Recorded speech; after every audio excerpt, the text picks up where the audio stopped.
Welcome to 99 TV special interview. నేను మూల శ్రీనివాస్, నాతో పాటు ఉన్నారు senior journalist, political analyst Telakapalli Rao గారు. ఆయనతో మాట్లాడదాం. మున్సిపల్ ఎన్నికలకు సంబంధించిన నగారం మోగింది. ఇక ఈ రోజు నుంచి నామినేషన్ల ప్రక్రియ కూడా మరి ఊపందుకుంటుంది. సో ఓవరాల్గా దీనికి సంబంధించిన షెడ్యూల్ కూడా ఎన్నికల సంఘం విడుదల చేసిన సంగతి మనకు తెలిసిందే. సో దీంట్లో పట్టణ ప్రజలు ఏ పార్టీకి పట్టం కడతారు, ఇదే అంశంలో మరి తెలకపల్లి రావు గారు ఏం విశ్లేషిస్తారు చూద్దాం. సార్ నమస్తే. నమస్తే. చెప్పండి సార్, ఓవరాల్గా మొన్న పంచాయతీ ఎన్నికలు గుర్తులు లేకుండా జరిగాయి. దాంట్లో అధికార పార్టీకి కొంత ఆధిపత్యం అయితే కనిపించింది. బీఆర్ఎస్ సెకండ్ ప్లేసు మనం చూసినాము, ఇండిపెండెంట్లు థర్డ్, తర్వాత బీజేపీ 4వ ప్లేస్లో బీజేపీ ఉండడం కావచ్చు. ఇప్పుడు మరి పట్టణ ఓటర్లు కొంత ఎడ్యుకేటెడ్స్ ఉంటారు, కొంత తెలివిమంతులు ఉంటారు. ఇదే క్రమంలో పట్టణ ఓటర్ల తీర్పు ఎలా ఉండబోతుంది? కేంద్రంలో అధికారం ఉన్న బీజేపీకి ఉంటుందా, అదే క్రమంలో రాష్ట్రంలో అధికారం ఉన్న కాంగ్రెస్ పార్టీకి ఉంటుందా, ఇక ప్రతిపక్షంగా ప్రధాన ప్రతిపక్షంగా ఉన్న బీఆర్ఎస్ పార్టీకి ఉంటుందా? సో ఎంఐఎం ఏ మేరకు ప్రభావితం చేస్తుందో, అదే క్రమంలో తీన్మార్ మల్లన్న కూడా తెలంగాణ రాజ్యాధికార పార్టీ పేరుతో మరి ఆయన కూడా ఈ ఎన్నికల్లో పోటీ చేయడానికి మరి సిద్ధమవుతున్నట్టు తెలుస్తుంది. అదే క్రమంలో కల్వకుంట్ల కవిత మరి మాజీ సీఎం బీఆర్ఎస్ అధినేత ఏకైక కుమార్తె కల్వకుంట్ల చంద్రశేఖరరావు కుమార్తె కూడా ఆల్ ఇండియా ఫార్వర్డ్ బ్లాక్తో కలిసి మరి తెలంగాణ ఉద్యమకారులకు కూడా టికెట్లు ఇవ్వాలి, వాళ్ళకు కూడా ఎన్నికల్లో పోటీ చేసే అవకాశం ఇవ్వాలి అని ఆల్ ఇండియా ఫార్వర్డ్ బ్లాక్తో కలిసి ఉద్యమకారులకు టికెట్లు ఇచ్చే కార్యక్రమం. ఎందుకంటే ఆమె పార్టీ స్థాపించలేదు, ఇంకొంత టైం ఉంది. సో దీని అంశంలో ఓవరాల్గా మున్సిపల్ ఎన్నికల విషయంలో మీ విశ్లేషణ ఏంటి? మామూలుగా మున్సిపల్ ఎన్నికలు రాజకీయంగా కొంచెం కీలకమవుతూ ఉంటాయి. ఎందుకంటే ప్రజల mood of the state, mood of the మీరు అన్నట్టుగా ఎంప్లాయీస్, బిజినెస్, ఇంకా వీళ్ళు, తర్వాత బుద్ధిజీవులు, ఇంటలెక్చువల్ సెక్షన్స్ రకరకాలుగా ఉంటారని కదా, రాకపోకలు కూడా ఎక్కువగా ఉంటాయి. పైగా ప్రతి అర్బన్ సెంటర్, ఒక పట్టణ కేంద్రం, ఆ చుట్టుపక్కల వాటి అన్నిటికీ కూడా కొంచెం ఒక రిఫ్లెక్షన్, ప్రతిబింబంగా కూడా ఉంటుంది. సో ఇప్పుడు ఒక 7 కార్పొరేషన్లు, 116 మున్సిపాలిటీలకు ఎన్నికలు అన్నప్పుడు ఇది తప్పకుండా ఒక మేజర్ పొలిటికల్ టెస్ట్ అవుతుంది. తెలంగాణ రాజకీయాలు ఎలా నడుస్తున్నాయంటే, గతంలో జరిగిన 2 శాసనసభ ఉప ఎన్నికలు, ఆ తర్వాత మొన్న పంచాయతీ ఎన్నికల్లో కూడా కాంగ్రెస్ ఆధిక్యత నిలబెట్టుకుంటూ వస్తూ ఉంది. బీఆర్ఎస్ వాళ్ళు ఎంత తీవ్రంగా ఒకరినొకరు అనుకున్నా కానీ ముందుకు రావడంలో మటుకు వాళ్ళు తడబడుతున్నారు. ఇంకా మాదే రాబోయే ప్రభుత్వం అని చెప్తున్న బీజేపీ ఏమో బాగా దూరంగా ఉంది. సో ఈ పరిస్థితుల్లో మున్సిపల్ ఎన్నికలు 2-3 కారణాల వల్ల ముఖ్యమవుతాయి. ఒకటి, అధికార పార్టీ మీద మామూలుగానే కొంత అసంతృప్తి, ఓకల్ సెక్షన్స్ ఎక్కువగా ఉంటారు కాబట్టి మున్సిపల్ ఎన్నికల్లో ఎప్పుడు ఫలితాలు కొంచెం ప్రతికూలంగా ఉంటుంటాయి. అధికార పార్టీకి 50% అందుకోవడం చాలా కష్టం అవుతుంటుంది. ఇప్పుడు ఎలా ఉంటుంది? అది కూడా కాకుండా ఆరోపణలు, ఇప్పుడు అది మొన్న బొగ్గు దీనికి సంబంధించి వచ్చినవి కావచ్చు, అంతకుముందు సాగుతున్న ఫోన్ ట్యాపింగ్ ఉదంతము, 1, 2 కాదు, అనేక అంశాల్లో తెలంగాణ రాజకీయాలు నిజానికి ఒకప్పుడు ఆంధ్రప్రదేశ్లో వివాదాలు ఎక్కువగా ఉంటాయంటే ఇప్పుడు తెలంగాణలో కూడా అంతకంటే చాలా ఎక్కువైపోతున్నా, ఇందులో మీడియా కూడా అటు ఇటు మీడియా సంస్థలు కూడా చిక్కుకున్న ఒక పరిస్థితి. ఫిరాయింపుల చట్టం అది ఒకటి ఉంది. కాంగ్రెస్ కండువా కప్పుకొని మేము బీఆర్ఎస్ అంటున్న వాళ్ళు కూడా ఉన్నారు. సో వీటన్నిటినీ ప్రజలు ఎలా చూస్తున్నారు అన్నది తప్పకుండా ఎన్నికల్లో ఒక సూచిక. పంచాయతీలది ఒక లెవెల్ అయితే, మామూలుగా ఏమంటారంటే ఆ ఊళ్ళో గెలిచిన తర్వాత ఎవరు మేలనుకుంటే అటు ఉంటారు. పంచాయతీ సర్పంచ్ ఎన్నికలు పార్టీ టికెట్ ప్రకారం జరగవు కదా, ఇలా అంటారు. మున్సిపల్ ఎన్నికలకు వచ్చేసరికి స్పష్టమైన రాజకీయ సంకేతాలు, ప్రభుత్వం పట్ల ఏమైనా తీవ్రమైన వ్యతిరేకత ఉందా, ఉంటే ఇప్పుడు తప్పకుండా రిఫ్లెక్ట్ కావాలి. అది కనిపిస్తుంది. బీఆర్ఎస్ మళ్ళీ రిటర్నింగ్, వెనక్కి వచ్చే జర్నీ వాళ్ళు మొదలుపెట్టిన దాంట్లో ఇంతవరకు పెద్ద విజయం సాధించలేదు. సరికదా అంతర్గత వివాదాలు, ఆరోపణలు, విచారణలు, వీటన్నిటితో అదే సరిపోతుంది. దాని నుంచి ఏమైనా కోలుకుని, గతంలో వాళ్ళు పెరగడానికి పట్టణాలు చాలా ఉపయోగపడ్డాయి. పట్టణాల్లో జరిపే ర్యాలీలు, లేదా అసెంబ్లీ ఎన్నికల్లో కూడా అర్బన్లోనే కాంగ్రెస్ ఉంది సార్. అంతే కదా, కాంగ్రెస్ ప్రతికూల పరిస్థితులు ఉండే, రూరల్లో కొంత 64 సీట్లు, ఎక్కువ సీట్లు కాంగ్రెస్ కదా. హైదరాబాద్ అయితే ఇప్పుడు జిహెచ్ఎంసీ జరగడం లేదు, కానీ జిహెచ్ఎంసీ స్థానాలన్నీ వస్తేనే బీఆర్ఎస్కు ఆ హోదా వచ్చింది. కాబట్టి ఇప్పుడు పట్టణాల్లో వాళ్ళు ఏమన్నా పుంజుకున్నారా? ప్రభుత్వం మీద వాళ్ళు ఉపయోగిస్తున్న తీవ్రమైన భాష, తీవ్రమైన నిరసన, ప్రజలలో దానికి ఏమన్నా ప్రతిఫలం ఉందా అనేది కూడా ఇప్పుడు అర్థమవుతుంది. ఇంకా మూడోది మీరన్న కవిత ఫ్యాక్టర్. సరే, ఆమె ఇప్పటికిప్పుడు బ్రహ్మాండమైన పెద్ద పార్టీ నిర్మించే అవకాశం లేదు, కానీ ఇంట్లో నుంచి వచ్చి సొంత కుమార్తె నుంచే విమర్శను ఎదుర్కొంటున్న పరిస్థితి కేసీఆర్కు లేకపోతే చెల్లెల నుంచి కేటీఆర్కి ఇదంతా ఎదురవుతున్నప్పుడు కొన్ని పట్టణ ప్రాంతాల్లో ఆమె కొంత కుర్రాళ్ళను సమీకరించి జాగృతి కార్యక్రమాలు జరిపి బతుకమ్మ జరిపి ఇవి చేసి ఉన్నారు కదా. సో పట్టణాల్లో కూడా కొంచెం ఎఫెక్ట్ ఏమైనా ఉంటుందా? ఈ అంశాలన్నీ ఇక్కడ తేలుతాయి. బట్ ప్రధానమైన పరీక్ష మటుకు బీజేపీ పరిస్థితి ఎలా ఉంటుంది? బీజేపీ ముందు నుంచి అర్బన్ ఓరియంటెడ్ పార్టీ, పట్టణ ప్రాంతాల్లో ఎక్కువగా ఉంటుంది అనే పేరు. అందుకనే కార్పొరేషన్లో కూడా వాళ్ళు అంతకుముందు బాగా స్థానాలు తెచ్చుకున్నారు. రెండోది వాళ్ళు చెప్పే హిందుత్వానండి ఇంకోటేనండి ఈ విధమైన భావనలు పల్లెల్లో కంటే పట్టణాల్లో మధ్యతరగతి ప్రజల్లో ప్రభావం చూపిస్తాయనేది ఒక పేరు. అది కూడా కాకుండా మైనారిటీ వర్గాలు కూడా అవి పనులు చేసుకుంటూ పట్టణాలను ఆశ్రయించుకొని వాళ్ళు ఉంటారు. వాళ్ళ ఓట్లు కూడా ఇక్కడ ప్రభావం చూపిస్తాయి. సో బీజేపీ నిజంగా తెలంగాణలో నిలదొక్కునే అవకాశం ఉందా? 8 అక్కడ 8 ఇక్కడ తెచ్చుకున్న వాళ్ళు ఇప్పుడు ఏమైనా తెచ్చుకుంటారా? అంటే కేవలం నరేంద్ర మోడీని ప్రధానం చేయాలనుకున్న తెలంగాణ ప్రజలు మాత్రం కాంగ్రెస్తో సమానంగా 8 ఎంపీ సీట్లను గెలిపించిన పరిస్థితి సార్. ఆ తర్వాత మనం చూసుకుంటే మరి రూరల్లో పంచాయతీ ఎన్నికల్లో అది మరి చాలా తక్కువ పర్సంటేజ్.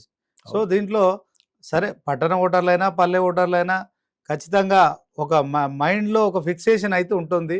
సో దీంట్లో అధికార పార్టీ కాంగ్రెస్, అదే క్రమంలో ప్రధాన ప్రతిపక్షంగా ఉన్న బీఆర్ఎస్. సో మాకు మేమే పోటీ అన్నట్టుగా ఒకరేమో ఫోన్ ట్యాపింగ్ అంటే ఇంకొకరేమో బొగ్గు కుంభకోణం అంటున్నారు. సో దీంట్లో ప్రజల్లోకి వీళ్ళు తీసుకెళ్తారా? సో వీళ్ళు చేస్తున్న ఆరోపణల విషయంలో అది ఎట్లా ఉండబోతుంది? అంటే ఖచ్చితంగా మీరు ఇందాక బీజేపీ వాళ్ళు అనుకున్నంత ఫలితం సాధించలేదు. 8 పార్లమెంట్ సీట్లు వచ్చిన మాట నిజమే, కానీ ఏ నేపథ్యంలో వచ్చాయి, ఒకరితో ఒకరు ఎంత పోటీ పడ్డారు, లేదా వాళ్ళే సహకరించారు, ఇట్లాంటి ఆరోపణలన్నీ ఉన్నాయి. కానీ మున్సిపాలిటీలో వాళ్ళు ఆ పని చేయలేరు. ఎందుకంటే స్థానికంగా జరుగుతాయి. కార్పొరేటర్లు లేకపోతే కౌన్సిలర్లు వాళ్ళు సర్వం పెట్టి అట్లయినా మళ్ళీ రావాలి అని వాళ్ళు అనుకుంటూ ఉంటారు. కాబట్టి బీజేపీకి ఇంతకంటే ఛాన్స్ ఇంక రాదు.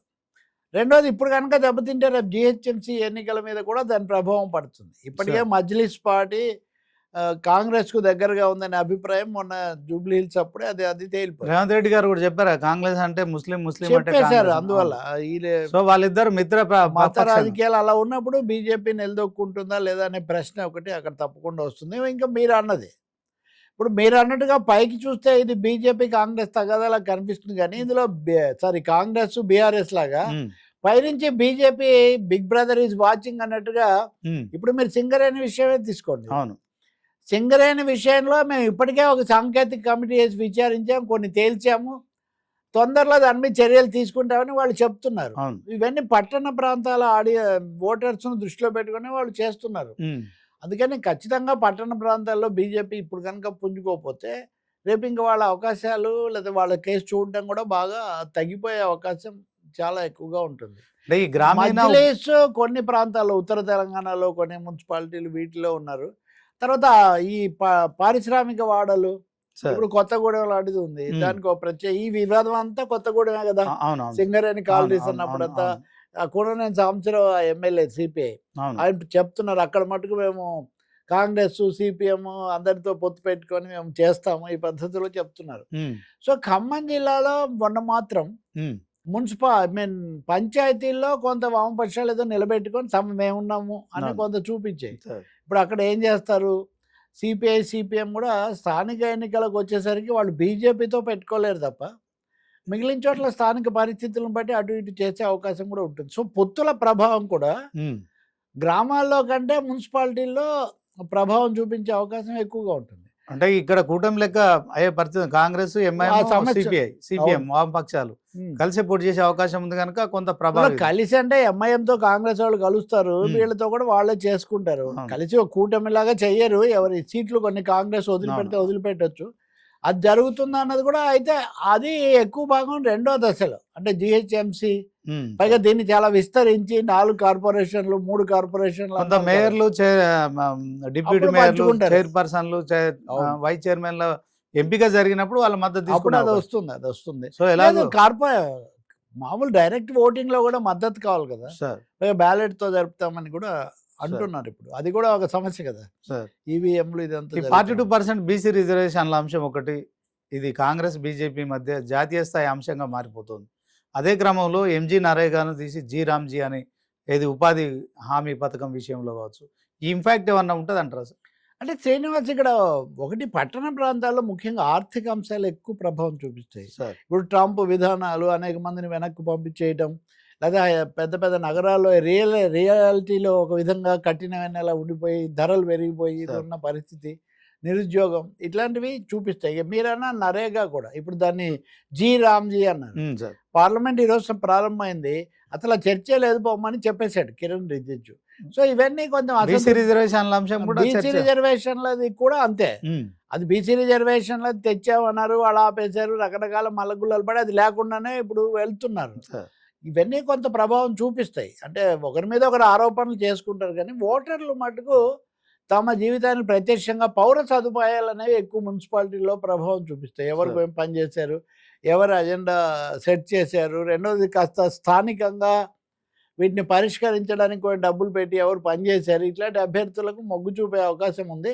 అభ్యర్థుల ఎంపిక చాలా ముఖ్యమవుతుంది సార్. అందుకని కాంగ్రెస్ పార్టీ ఏమో స్థానిక శాసనసభ్యులకే అభ్యర్థులను ఎంపిక చేసే అధికారం ఇచ్చామన్నారు. అదే మీరు బీఆర్ఎస్ విషయానికి వస్తే కొంచెం తికమగ్గానే ఉన్నారు కదా, అటు తిరిగి అన్నీ ఏమో ఫామ్ హౌస్ లేకపోతే ఎర్రవల్లి కేసీఆర్ గారు నిర్ణయం తీసుకోవాల్సిందే, దానికి ముందు వీళ్ళు హోంవర్క్ చేయాలి, ఎంతవరకు జరుగుతుంది. సో బీఆర్ఎస్ కుదుట పడడం అన్నది దానికి ఇది మంచి అవకాశం. ఈ పట్టణాల్లో కుదుట పడితే ఇప్పుడు మీరు మామూలుగా పంచాయతీలు అయ్యాక మండల పరిషత్తులు జిల్లా పరిషత్ జరగడం ఆనవాయితీ. ఇప్పుడు అది జరగల, దాన్ని వదిలిపెట్టి మున్సిపాలిటీలకు వచ్చారు. అంటే దీంట్లో లాజిక్ ఏంటంటే సార్, కాంగ్రెస్ ప్రభుత్వం కావచ్చు, తెలంగాణ సీఎం రేవంత్ రెడ్డి, సో మొన్న పంచాయతీలకేమో ఆయన ఏమన్నా అంటే కేంద్రం నుంచి రావాల్సిన నిధులు 3600 కోట్లు ఉన్నాయి, సో అవి మురిగిపోతాయి కనుక ఖచ్చితంగా గ్రామాల అభివృద్ధి ఆగిపోతుంది, ఆ లాజిక్ వాడాడు. ఇప్పుడు దీంట్లో మున్సిపాలిటీలకు సంబంధించి కేంద్రం నుంచి అమృత నిధులు కావచ్చు, స్మార్ట్ సిటీ నిధులు వస్తాయని బీజేపీ చెప్తుంది. మరి బీజేపీ ప్రచారం నిజంగా చేరుకున్నట్టయితే పల్లెల్లో బీజేపీకి ఎక్కువ అవకాశాలు ఉండాలి. ఎందుకంటే సుమారు ప్రతి గ్రామానికి ఒక 15 లక్షల నుంచి 25 లక్షల వరకు ఏదైతే ఆ 15th ఫైనాన్స్ కమిషన్ నిధులు వచ్చే పరిస్థితి. మరి వాళ్ళు చెప్పుకోవడంలో విఫలమయ్యారా? ఇప్పుడన్నా కనీసం ఈ పట్టణ ఓటర్లను ప్రభావితం చేస్తారు. ఒక విషయం అండి, భారతదేశంలో రాష్ట్రాల పట్ల కేంద్రం చిన్న చూపు చూడటం, వాటికి రావాల్సింది ఇవ్వడం లేదు, ఈ వాదన చాలా బలంగా ఉంది. ఆఖరి గవర్నర్లు కూడా అడ్డం తిరగడం, గవర్నర్ వర్సెస్ గవర్నమెంట్ అనే పరిస్థితి. కాబట్టి మీరు అన్నట్టుగా కేంద్రం నుంచి నిధులు వస్తాయన్నప్పటికీ అదేదో కేంద్రం దయాభిక్షతో ఇస్తుంది అనే భావన తెలంగాణలో ఉండదు. వాళ్ళు చెప్పలేకపోతున్నారు కదా ఎవరు కూడా. అది నిజం కూడా కాదు, ఎందుకంటే రాష్ట్రం ఏర్పడినప్పటి నుంచి ఉదాహరణ కాంగ్రెస్ వాళ్ళు మేము రాష్ట్రం ఇచ్చామంటే మేమే తెచ్చామని బీఆర్ఎస్ వాళ్ళు చెప్తారు కదా. ఇప్పుడు నిధులు కూడా మన తెలంగాణ ధనిక రాష్ట్రం, ఇక్కడి నుంచి ఎక్కువ డబ్బులు పోతున్నాయి బయటికి. 31% GST కడుతున్నాం, ఉల్టా మనకు కేవలం 25% మాత్రమే రిటర్న్ ఇస్తున్నారు, 5% ఇంకా ఆపుకుంటున్నారని ఆరోపణలు చేస్తున్నారు. కానీ పూర్తిగా క్షేత్రస్థాయిలో రావాల్సినవి రాలేదు అన్నదే తెలంగాణలో ప్రధానమైన. బీజేపీ ఆ రకంగా ప్రచారం చేయలేకపోతుంది. బీజేపీలో మీరు చూడండి, బీజేపీలో ఏకీభావం చాలా తక్కువగా ఉంది, కొహెరెన్స్ అసలు లేదు. బండి సంజయ్ ఒక విధంగా నడుపుతుంటే హఠాత్తుగా ఆయన మార్చి కిషన్ రెడ్డిని పెడితే ఆయనేమో కేంద్రం మీద ఫోకస్ తో రాష్ట్రం మీద తక్కువగా ఉంటే, ఇంతలో ఇంకా మధ్య మార్గంలో రామచంద్రరావు తెచ్చిన తర్వాత మీరు బహిరంగంగానే చూస్తారు కదా, వాళ్ళ అధికార ప్రతినిధులు కేంద్రం వాళ్ళు వచ్చినప్పుడు అంతా వీళ్ళని బుజ్జగించడం, వీళ్ళకి సర్ది చెప్పడం, ఇదే సరిపోతుంది. రామచంద్రరావు సీనియర్, కానీ రాష్ట్ర నాయకత్వం అంత కేపబిలిటీ లేదంటారు. అది కూడా సీనియారిటీ ఉంది, కానీ ఇప్పుడు పెరిగిన రాజకీయ పద్ధతులు, ఈ బండి సంజయ్ బలమైన పార్టీలు బలమైన శత్రువులుగా ఉన్న కిషన్ రెడ్డి ఇక్కడ తక్కువ కొంచెం లో ఉంటాడని అంటుంటే, దూకుడు చాలా ఎక్కువగా ఉండే రాజకీయాలు. ఇప్పుడు రేవంత్ రెడ్డి, కేటీఆర్, హరీష్ రావు, ఈ పరంపర చూస్తే కనుక బండి సంజయ్ చాలా ఎక్కువగా ఇప్పుడు రౌజ్ అంటారే, అందరినీ ఊపేసిన ఓ పరిస్థితి. పైగా నినాదాలు అవి కూడా ఆయనవి. అవునవును, అక్కడ డైరెక్ట్ గా ఎక్కడ మాట్లాడినా అదొక సంచలనం, బాంబులు సంచలనం అంటే వివాదాస్పదంగా మాట్లాడతారు కదా, రెచ్చగొట్టాలు, ఇచ్చేయడాలు, సరిపోతుంది. రామచంద్రరావు లక్షణాలు వేరు, ఆయన సాంప్రదాయ బీజేపీ కార్యకర్త. ఇదే మీరు తెలంగాణలో కదా, ఆంధ్రప్రదేశ్ లో కూడా రామ్ మాధవ్ మీద అదే విమర్శ.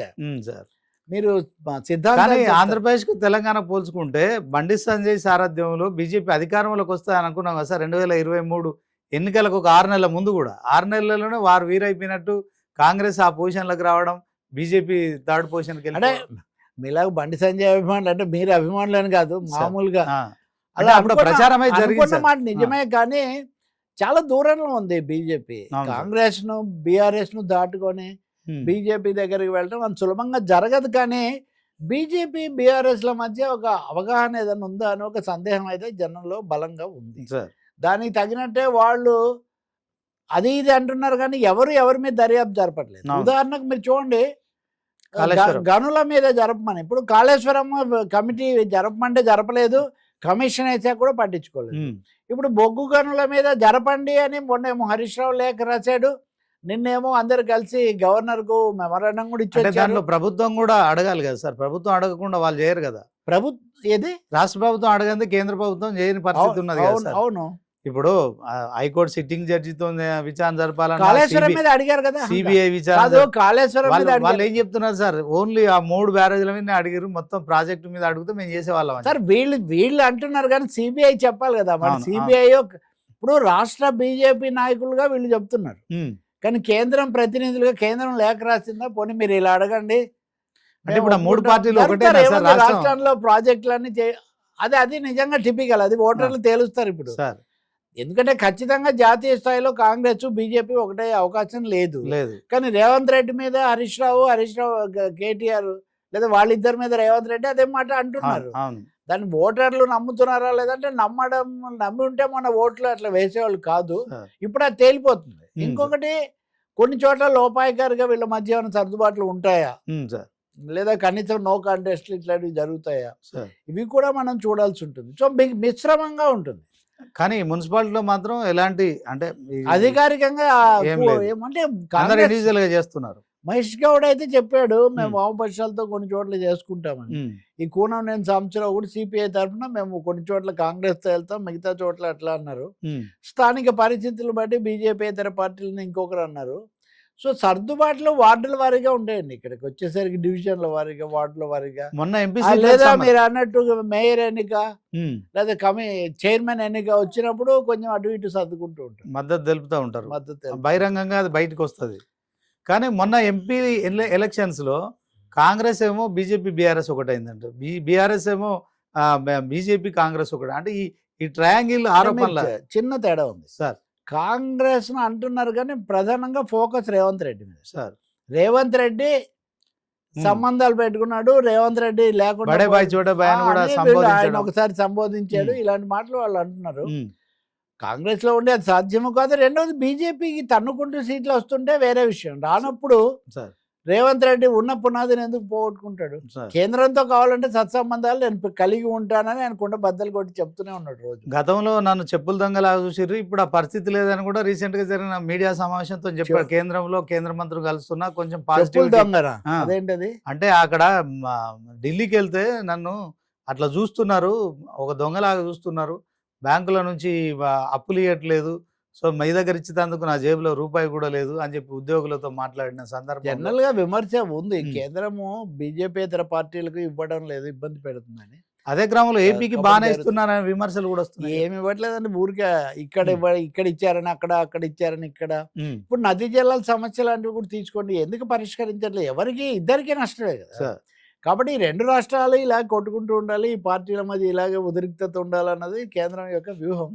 మున్సిపాలిటీలకు సంబంధించి మటుకు వ్యాపార వర్గాల కోరికలు, పైగా రేపు బడ్జెట్ వస్తుంది. ఇప్పుడు మున్సిపల్ ఎన్నికలు జరిగే నాటికి బడ్జెట్, రాయితీలు ఏమిచ్చారు, ఈ విషయాలన్నీ కూడా స్పష్టం అవుతాయి. తప్పకుండా బడ్జెట్ ప్రభావం కూడా మున్సిపల్ ఎన్నికల మీద చాలా ఎక్కువగా ఉంటుంది. సో ఒకటి అవినీతి ఆరోపణలు, రెండోది రాజకీయ పార్టీల యొక్క అంతర్గత ఆరోపణలు, వీటన్నిటిది. మూడోది అన్నిటిని మించి ఆర్థికంగా అభద్రతలో, ఒత్తిడిలో ఉన్న అర్బన్ మిడిల్ క్లాస్, మధ్యతరగతి పట్టణ ప్రజలు ఎలా భావిస్తున్నారు, ఇవన్నీ ఎన్నికల్లో మనకు తేలుతాయి. సో ఓవరాల్గా ఇప్పుడు పట్టణ ఓటర్లు మీరు అన్నట్టు నిజంగానే ఒక స్పష్టమైన తీర్పు ఇవ్వబోతున్నారు. ఈ తీర్పు మాత్రం చాలా కీలకంగా అన్ని పార్టీలు తీసుకుంటే సీరియస్గా వర్క్ చేయాల్సింది. సో కేవలం 15 రోజులు మాత్రమే వ్యవధి ఉంది. సో ఇప్పటి వరకు అభ్యర్థుల లిస్ట్ ఎవరు ప్రకటించిన పరిస్థితి. సో దీంట్లో ఓవరాల్గా 116 మున్సిపాలిటీలు, 7 కార్పొరేషన్లలో సో ఏ పార్టీ ఖచ్చితంగా ఏ మేరకు కనీసం పర్సంటేజ్ చెప్పగలుగుతారా సార్?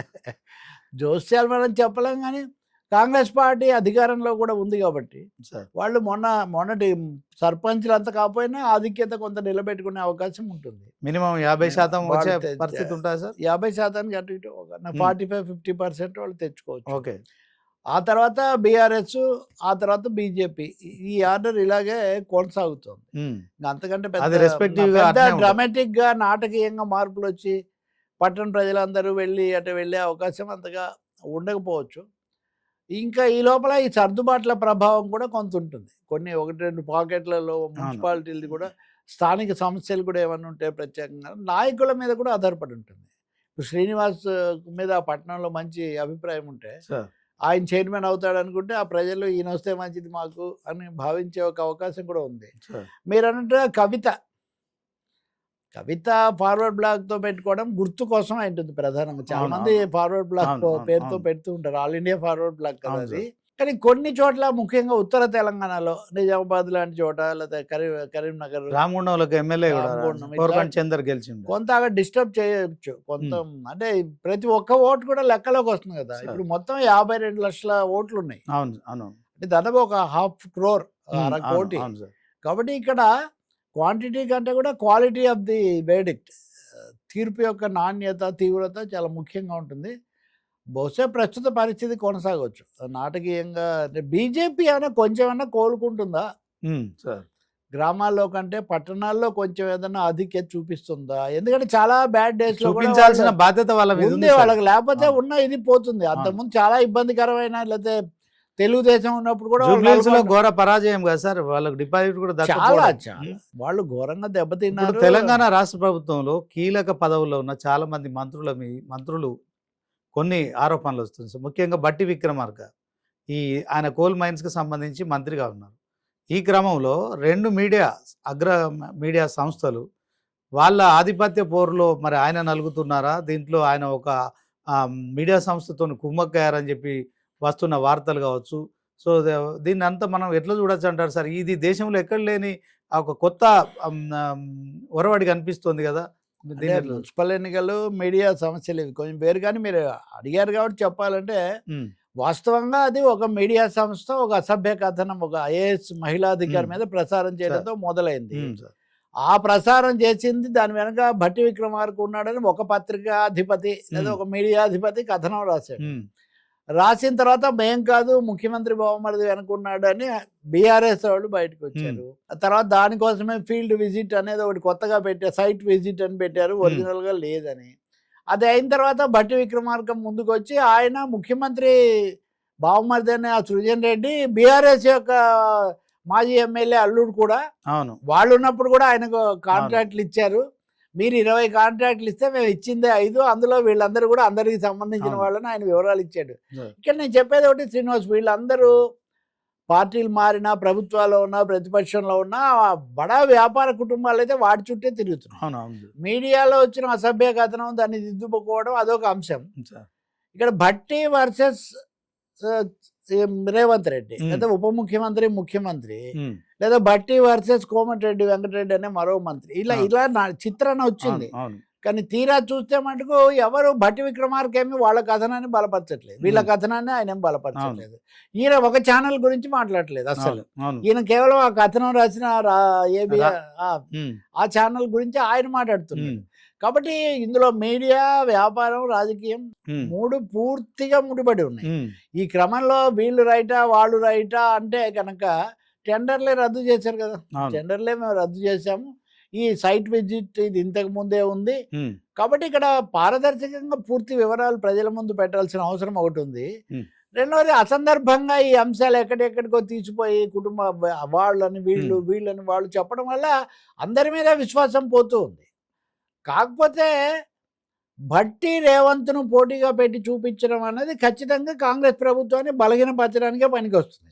అది చెప్పిన కథనం రాసిన వాళ్ళు మేము రేవంత్ రెడ్డి తరఫున రాశాము అని భావించినప్పటికీ కూడా రేవంత్ రెడ్డికి తన మంత్రులను అదుపు చేయలేని పరిస్థితి ఉందని మీరు రాస్తే అది రేవంత్ని ఎలా బలోపేతం చేస్తుంది? కాబట్టి ఈ మొత్తంలో మీకు కనబడింది బీజేపీ. వాళ్ళు రాసిన దాంట్లో వీళ్ళు రాసిన దాంట్లో కూడా ఈ 2 పార్టీలనే తిప్పుతున్నారు కానీ బీజేపీ కనిపించట్లేదు. అంటే బీజేపీ ఈ క్రమంలో కొంచెం స్ట్రాంగ్ అయ్యే పరిస్థితి ఉండదు నేను ప్రజల ఆ చర్చ మొదట్లో చెప్పినట్టుగా ఇప్పుడు వాళ్ళు వెనక నుంచి మేము విచారణ జరిపాము, మా దగ్గర వివరాలు ఉన్నాయంటున్నారు. నా ఉద్దేశంలో అయితే కేంద్రం యొక్క త్రిశూల వ్యూహంలో తెలంగాణ ఇప్పుడు చిక్కుకుంది. సార్ వాళ్ళు ఖచ్చితంగా ఒక పాయింట్ దగ్గర అంటే ఈ బీజేపీ బొగ్గు టెండర్లో అవినీతి జరిగింది, దాంట్లో దోషులు ఎవరు అనేది కేంద్రం ఇప్పుడు చెప్పే పరిస్థితి ఉందంటారా? మరి వాళ్ళకి 49% మాత్రమే ఉంది కదా వాటా. కేంద్రంగా చెప్పకపోవచ్చు, దర్యాప్తు సంస్థలు వాళ్ళ చేతుల్లో ఉన్నాయి. త్రిశూల వ్యూహం అంటే అంతే కదా, మన రాజకీయ ప్రత్యర్థులు అవును అవును సిబిఐ, ఈడీ, ఐటీ వీటికి గురి చేయటము ఆ పని అయితే వాళ్ళు చేస్తారు. వీళ్ళే లేఖలు రాస్తున్నారు కదా, మీరు వచ్చి జరపండి అని. సో ఇది ఎక్కడికి దారి తీస్తుంది? ఆ మున్సిపల్ ఎన్నికల ఫలితాల మీద కూడా అది ఆధారపడి ఉంటుంది. సార్ మున్సిపల్ ఎన్నికల ఫలితాలు అనుకూలంగా వచ్చాయనుకోండి, బీజేపీ ఇంకా కొంచెం దూకుడుగా ఇంకొంచెం విసురుగా వీళ్ళని ఇబ్బందిలో పెట్టే ప్రయత్నం చేస్తుంది. బీజేపీ అంటే కేంద్రం. అవును సార్. అలా కాకుండా వాళ్ళు మరీ దెబ్బతిన్నారనుకోండి, కొంచెం కుదురుగా ఎవరితో కొంచెం బీఆర్ఎస్తో మంచిగా ఉండడానికి వాళ్ళు ట్రై చేస్తారు. ఫోన్ ట్యాపింగ్ అంశంలో మరి ఎస్ఐబిలో అప్పుడు ఫోన్ అవుతుందా? ట్యాపింగ్ చేసిన అధికారులందరినీ కూడా విచారించారు. సో హరీష్ రావు, కేటీఆర్, సంతోష్ రావు అయిపోయింది. నెక్స్ట్ కేసీఆర్. అంటే ఈలోపు కవితను పిలుస్తారా సార్? కవితను కూడా విచారిస్తారా? కేసీఆర్ని విచారిస్తారా? పరిణామాలు ఎట్లుంటాయండి? కేసీఆర్ని అయితే తప్పకుండా వాళ్ళు పిలుస్తారు. ఆయన వెళ్తారా లేకపోతే కోర్టులో రక్షణ పొందుతారా మనకు తెలియదు. కవితను వాళ్ళు పిలవకపోయినా కవిత వెళ్ళొచ్చు కదా. కవిత బయట చాలాసార్లు వీటన్నిటిని ఆమె ధృవీకరిస్తూ మాట్లాడుతున్నారు. అలాగే ముఠా మేస్త్రి, గుంపు మేస్త్రి, తర్వాత గుంట నక్క అంటున్నారు. సో ఈ విషయాలను చక్కగా వెళ్ళి ఆ కమిటీకి చెప్పొచ్చు. కవిత యొక్క రాజకీయ వైఖరి ఎలా ఉంటుంది అనేది రేపు ఈ మున్సిపల్ ఫలితాల్లో అసలు ఎక్కడైనా ఏమన్నా కొంచెం ప్రభావం కనిపిస్తుందా లేదా, ఆమె పోటీ చేస్తుందో లేదో క్లారిటీ లేదు కదా అనేది సార్. కూడా లేదు. హరీష్ రావు లాంటి వాళ్ళను అంటే కేసీఆర్కు ఆయన ఎప్పుడు రైట్ హ్యాండ్గా ఉంటాడు. అలాంటి వ్యక్తిని డైరెక్ట్ గుంటనక్క అనడంలో ఆమె రాజకీయంగా ఏమన్నా ఆమె పార్టీకి కానీ ఆమెకు కానీ ఉపయోగం ఉంటుంది అంటారా? అంటే మీరు చూస్తారు కదా, మీరు ప్రత్యర్థిని బలమైన వాడిని ఎంచుకోవాలనేది కూడా రాజకీయాల్లో ఒక సిద్ధాంతం. బలమైంది కేసీఆర్ ఉన్నాడు, రేవంత్ రెడ్డి ఉన్నాడు. అందుకనే అక్కడ కుటుంబ పరంగా అంటే నిన్న మటుకు రేవంత్ రెడ్డి మీద కూడా ఆమె అంటుంది కదా, అది ఆయన తరఫున ఏజెంట్ అనే కదా ఆమె చెప్పేది. మొన్న ఆయన టీపీసీసీ మహేష్ కుమార్ గౌడ్ కాంగ్రెస్ పార్టీలోకి తీసుకోమని చెప్పిన తర్వాత ఆమె మహేష్ కుమార్ గౌడ్ని ఇన్వైట్ చేస్తున్నారు, నువ్వే రానా కాంగ్రెస్ ఎలాగో తీసుకోదండి. ఇప్పుడు మీరు కొన్ని గేమ్స్లో లోపల ఉండే, ఇప్పుడు మహాభారతంలో సైంధవుడు అనేవాడు పాండవుల్లో చేరతానంటాడు. నువ్వు మా దగ్గర చేరొద్దు, నువ్వు కర్ణుడికి సారథిగా ఉండి మాకు సాయం చేయమని అడుగుతారు. శల్యుడు శల్య సారథ్యం అలాంటి పరిస్థితిలో. అందుకనే వాళ్ళకి కావాల్సింది అక్కడ ఆమె ఉండి వాళ్ళని విమర్శించడమే వీళ్ళకి ఎక్కువ. ఇదంతా రేవంత్ రాజనీతి అంటారు సార్. అదే ఆమెకు మాత్రమే తెలియాలి. కానీ ఖచ్చితంగా ఇప్పుడు కాదండి, 10 ఏళ్ల కిందట లేదా 8 ఏళ్ల కిందట, ఇప్పుడు ఇందా మనం మాట్లాడుకున్న ఇంటర్వ్యూ చేసినప్పుడే ఆమె ఆడపిల్లని ఒక విధంగా చూస్తారు కదా, ఇలాంటివన్నీ మాట్లాడారు. ఆమెకు అసంతృప్తి ఉండింది. ఇంకొకటి ఇవన్నీ బీఆర్ఎస్ కుటుంబ కలహాలు లాంటివి, కేసీఆర్ కుటుంబ కలహాలు లాంటివి. అవి వాళ్ళు రిజాల్వ్ చేసుకోలేకపోయారు. సో చేసుకోనప్పుడు కాకపోతే ఇక్కడ అసలు ఆసక్తికరమైనది మీరు అన్నట్టు, పెద్ద వాళ్ళిద్దరిని వదిలిపెట్టి ఈయన మీద ఎందుకు పడుతున్నారు? అవును, అది కూడా ఒక వ్యూహం అనే వాళ్ళు కూడా ఉన్నారు. అది కూడా వ్యూహాత్మకంగా చేస్తున్నారు అనే వాళ్ళు కూడా ఉన్నారు. బట్ వాచ్ ఏం చేస్తారు అని. కానీ పెద్ద ప్రభావం చూపించారు ఇప్పటివరకు అని మనం చెప్పలేం. ఉంటే గింటే పట్టణాల్లోనే ఉంటుంది. ఇప్పుడు రేవంత్ రెడ్డి ప్రతిపక్ష నాయకుడుగా ఉన్నప్పుడు, టీపీసీసీ ప్రెసిడెంట్గా ఉన్నప్పుడు ఆయన కూతురు వివాహం జరుగుతున్న సందర్భంలో ఆయన జైల్లో పెట్టారు. దానికి ప్రతీకారంగా వీళ్ళందరినీ కూడా ఆయన జైల్లో పెడతారని ప్రచారం జరుగుతుంది సార్. వాస్తవానికి మరి ఎన్నో కేసులు విచారణలో కొనసాగుతున్నాయి. సో దీంట్లో రేవంత్ రెడ్డి ఖచ్చితంగా కేటీఆర్ని కానీ కేసీఆర్ ఫ్యామిలీని కానీ వీళ్ళందరినీ కూడా జైల్లో పెట్టే అవకాశం ఉందంటారా? ప్రతీకార రాజకీయాలు ఏదేమన్నా కక్ష సాధింపులు ఇవి నడుస్తున్నాయి. అప్పుడు ఇప్పుడు కూడా అవి నడిచాయి. ఓకే, సెంటిమెంటల్గా ఇప్పుడు పెళ్లికి మాత్రం కొంచెం సమయమే అయినా ఇవన్నీ కూడా జరిగాయి. కానీ ఒకటైతే నిజం కదా, ఫోన్ ట్యాపింగ్ అనేది పూర్తిగా కల్పితం అని మనం చెప్పలేం. ఎప్పుడు ఫోన్ ట్యాపింగ్లు జరుగుతుంటే అది నిజమే. మనందరికి కూడా వాళ్ళు మాట్లాడేటప్పుడు మీరు దీంట్లో వాట్సాప్ లో మాట్లాడండి, ఫోన్ లో మాట్లాడొద్దని చాలాసార్లు చెప్పడం మనకు ఆ మీడియా వాళ్ళకి అనుభవమే కదా. కానీ ఇంత భారీ ఎత్తున చేసి ప్రైవేటివ్ కూడా ప్రభుత్వం తరఫున చేసినట్టుగా కల్పించి ఆ ప్రభాకర్ రావు ఇంకొకరు, తప్పకుండా ఇది ఆందోళనకరమైన అంశమే. జాతీయ స్థాయిలో కూడా పెగాసిస్లు ఇట్లాంటివన్నీ వచ్చాయి. కాబట్టి తప్పకుండా దీని మీద దర్యాప్తు చేసి కక్ష సాధింపు అనేది కాకుండా పాలనా సంబంధమైన జాగ్రత్తలు తీసుకోవాల్సిన అవసరం ఉంటుంది. రెండు ప్రైవసీ ఎంతో అంటే కొంత. దానికి ఇప్పుడు సంబంధించి ఉదాహరణకు చంద్రబాబు నాయుడు ఫోనే అప్పుడు ట్యాప్ చేస్తేనే కదా ఆయన అతనితో మాట్లాడింది, స్టీవెన్సన్తో అవును, అవును మాట్లాడింది సార్. తెలిసింది. అవును. కాబట్టి ఆ విషయం ఏ ఒక్కరికంటే బాగా రేవంత్ రెడ్డికి తెలుసు కదా. సార్. చూద్దాం మరి చివరికి వాళ్ళు నివేదిక ఏమిస్తారో. నా ఉద్దేశంలో వీటన్నిటిలో ముఖ్యమైనది ప్రాజెక్టులకు సంబంధించి ఒక సమగ్రమైన అధ్యయనంతో వస్తే తెలంగాణ అభివృద్ధికి సరైన పద్ధతిలో ఎలా వెళ్ళాలనేది చేయొచ్చు. అంటే 2 ఏళ్ల అలాగే పట్టణాల అభివృద్ధి, ఇప్పుడు హైడ్రా పెట్టినప్పుడు అవును. అవన్నీ పట్టణాల్లో హైడ్రా లాంటివి చాలా ప్రభావం చూపించాయి. అవును.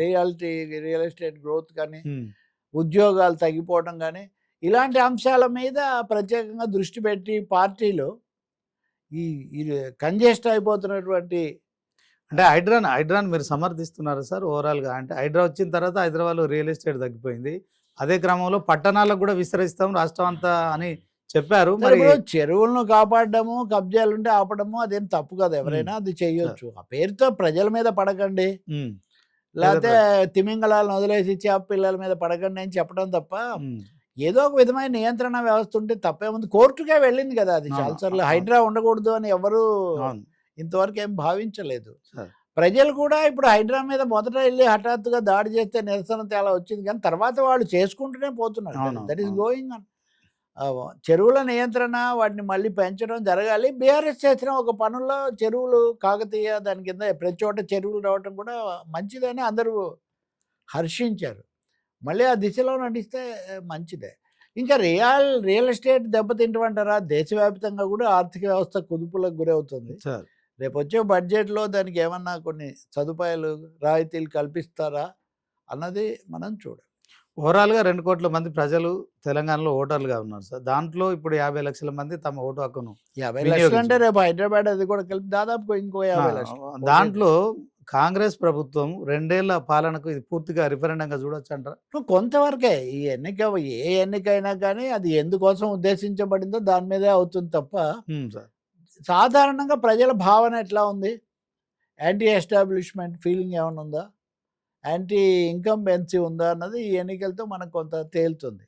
పైగా ఇప్పుడు 2 ఏళ్లే అయింది కాబట్టి. అంటే ప్రభుత్వం పాస్ కావాలంటే ఏ పర్సెంటేజ్ ఆఫ్ ఈ మున్సిపాలిటీలో గెలవాలని మీరు చెప్పగలుగుతారా సార్? అలా ఏముంది, ఇప్పుడు స్థానిక ఎన్నికలు స్థానిక పాలనకు సంబంధించినవి ప్రధానంగా. స్థానిక పాలనకు సంబంధించి సరైన ప్రణాళికతో సదుపాయాలు, పౌర సదుపాయాలు, పట్టణాల మెరుగుదల ఇక్కడ జరగాలి. తెలంగాణలో పట్టణాలు ఎక్కువ ముందు నుంచి కూడా, అర్బన్ ఇది చాలా ఎక్కువ. So urban planning, urban amenities, సదుపాయాల మెరుగుదల అన్నది ఇక్కడ చాలా ముఖ్యం. కనీసం 45-50% రావచ్చు అని నేను భావిస్తున్నాను. 50% దాటారనుకోండి ఇంకా వాళ్ళకి పెద్ద సమస్య ఏమి ఉండదు కదా. Okay sir, thank you very much sir. So ఇది మొత్తానికి senior journalist, political analyst Telakapalli Ravi గారు మున్సిపల్ ఎన్నికలపై మరొక చక్కని విశ్లేషణ ఇచ్చారు. సో అధికార పార్టీ ఖచ్చితంగా 50% లోపు గెలుచుకునే అవకాశాలు ఉన్నాయి. అదే క్రమంలో 2వ స్థానంలో బీఆర్ఎస్ పార్టీ కూడా ఒక 30% వరకు గెయిన్ చేసే అవకాశం ఉంటుంది. మరి అర్బన్ ఓటర్లలో బీజేపీ ప్రభావం ఎక్కువ ఉంటుంది కనుక బీజేపీ కొంత మెరుగైన ఫలితాలు సాధించే అవకాశం ఉంటుందనే అభిప్రాయం వ్యక్తం చేస్తూ ఉన్నారు. సో మొత్తానికి ఈ రోజు నుంచి నామినేషన్ల ప్రక్రియ ప్రారంభమైంది. 30తో మరి నామినేషన్ల ప్రక్రియ ముగిసిపోనుంది. సో ఫిబ్రవరి 3వ తేదీ వరకు కూడా ఈ యొక్క దీనికి సంబంధించిన నామినేషన్ల మరి ఏదైతే సంబంధించిన అంశంలో కూడా మరి తుది గడువుగా నిర్ణయించారు. ఫిబ్రవరి 11వ తేదీన జరుగుతున్న ఎన్నికలు అయితే నిజంగా మరొకసారి 50 లక్షల మంది ఓటర్లు తెలంగాణ రాష్ట్ర వ్యాప్తంగా. సో మరి 30 జిల్లాల నుంచి మరి ఎలాంటి తీర్పు వెలువరుస్తారు, అదే క్రమంలో సో మరి ఏ పార్టీకి పట్టం కడతారు అనేది మాత్రం వేచి చూడాల్సి ఉంటుంది. ఇది వాళ్ళ స్పెషల్ ఇంటర్వ్యూ. చూస్తూనే ఉండండి 99 టీవీ.